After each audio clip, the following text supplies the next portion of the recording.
Hi everyone, welcome to On the Other Hand. I'm Ariane Zurcher.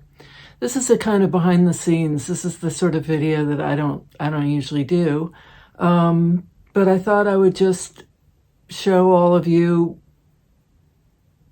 the kind of organized chaos that is my studio and the different things that I'm working on. I've got 3 different areas that I work, and then I've got just like chaos around those various areas, but it does make some sort of weird sense to me anyway.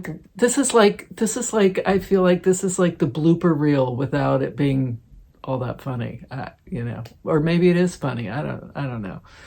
It's kind of funny to me, the different things that I kind of go between. And then I got waylaid by this, which, as you can see, that was like, what, 3 days of my, 3 days, definitely just gone to that.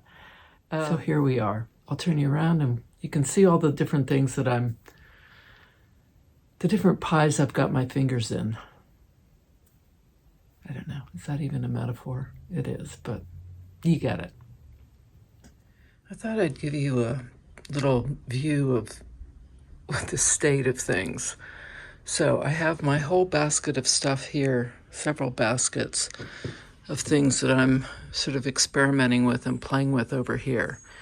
And then here I have all of my, it's a kind of organized chaos. So yeah, just lots of stuff here.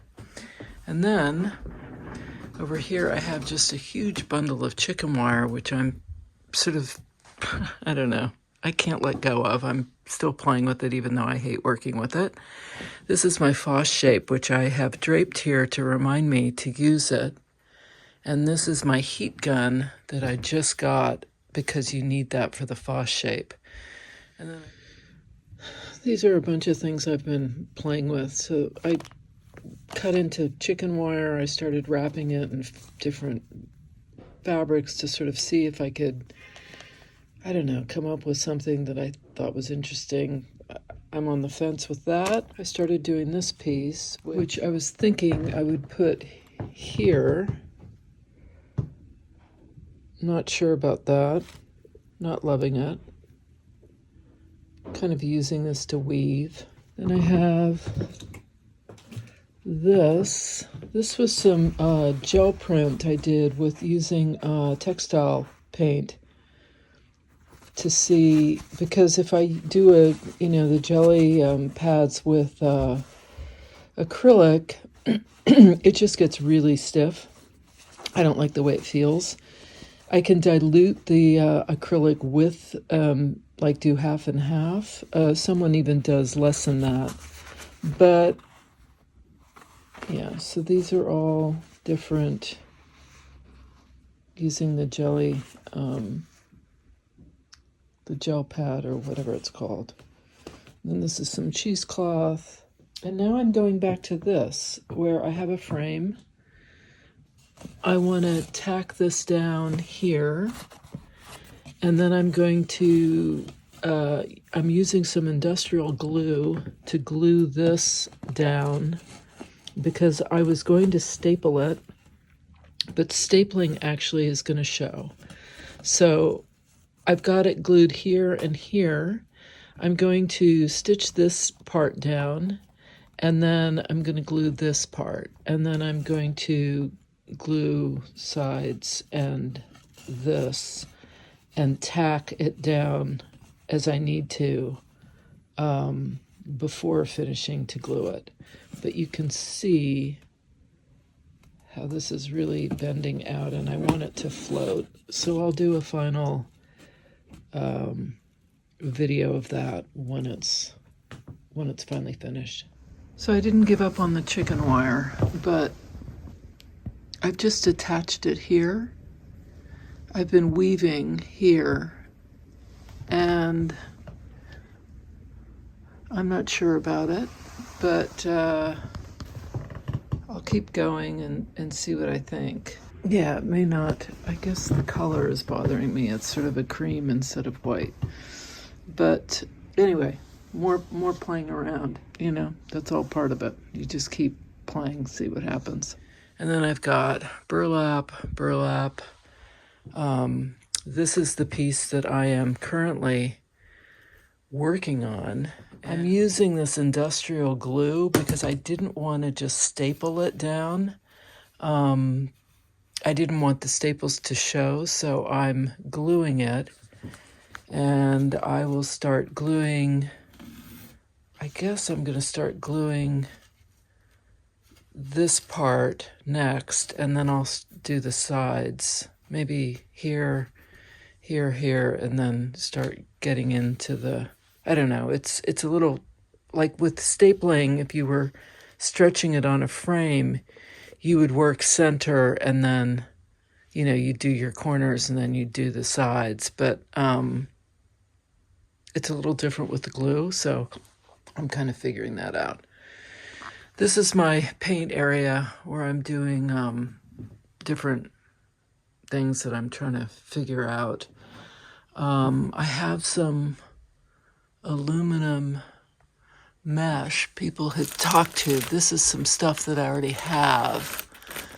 But the problem, yeah, so this is a pretty tight mesh and this is a wider mesh. I'm not sure I'm gonna, I don't know, I'll get around to playing with that at some point. But this is the chaos of my studio. So this is what I've done with this piece. I've tacked it down with push pins. I've glued it and then tacked it down with push pins so that it's really pretty taut. And as you can see from the back, it's stretched pretty nicely. I really wanted to have this frayed edge on the outside, which is why I did it this way and didn't just wrap the whole thing, you know, stretch it in burlap. Next time I might just stretch it in burlap. I'm not sure I'm getting enough. Like this frayed bit is really so fabulous that it warrants how hard it was to do this, because if I had just stretched it, I could have just stapled it on the back and that would have been fine. But I was committed to this idea. So I'll show what it looks like once it's completely glued. Maybe not this video, but another one. So that's how it's kind of looking. The lighting is terrible. We'll get better lighting. And then over here is where I'm kind of, I've got my paints and my gel plate where I'm really experimenting. This is on a piece of rice paper. I am totally new to this. I'm watching a whole bunch of videos, and there are tons, by the way. So I may do more with that. It's fun. Gel plates, really fun. As a quick ending to this video, I wanted to touch on this idea of being good enough, because this applies to my art as well. There's this feeling of I should be better, the work should be better. Better is such a nebulous, sort of subjective concept. I mean, what does that even mean?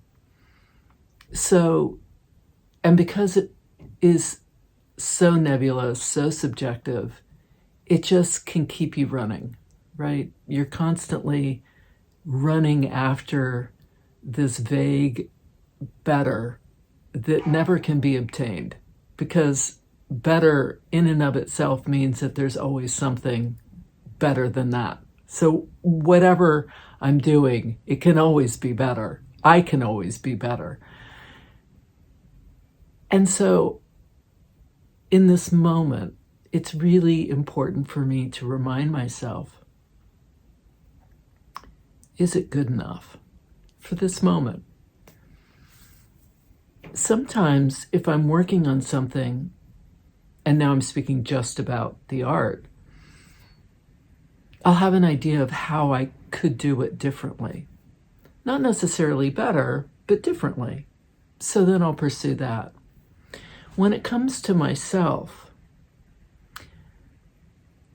it's almost always this idea of being better is applied to something that I already did. I could have done that better. Well, the fact is that it's in the past. And no, I couldn't have, because it's done. So now the only thing I can do is try not to make whatever mistake I feel that I made, or do whatever I did differently in the future. And okay, fair enough. But for right this moment, it's good enough. And I think that goes along with forgiveness. It doesn't mean that I need to condone the behavior, but it does mean that for my own self and my own sanity and my own mental health, I need to forgive and move on. And forgiveness includes myself. I need to forgive myself for whatever myriad issues, things that I've done in the past that I deem to be wrong, I should have done better, whatever. I forgive myself. So I offer this idea to all of you. If this is something that resonates, please forgive yourself. We're doing the best we can. Most of the time, we really are doing the best we can. There are very few times when I really, in that moment, could have done a whole lot better, without a lot of insight, without pausing, without a lot of self-reflection, without a moment to just sort of sit, which also, by the way, really is such a great boost for patience and taking time and just taking a moment, right? Taking a step back, taking a moment. Love to all of you. I'm embracing you. Create, go forward, play, honor yourself, and just do you. Every week or so, my husband and I do a little Chelsea Gallery walk, and we always see amazing stuff. These are just some of the pieces I saw yesterday. Really, really some beautiful things. Weavings, painting. This one is Nancy Grossman, one of my favorites. She and Lee Bunticue are two of my favorite artists that period. Look at this weaving, amazing. And then Loki paid us a visit. Look at him, what a beautiful boy. Until next time, keep creating.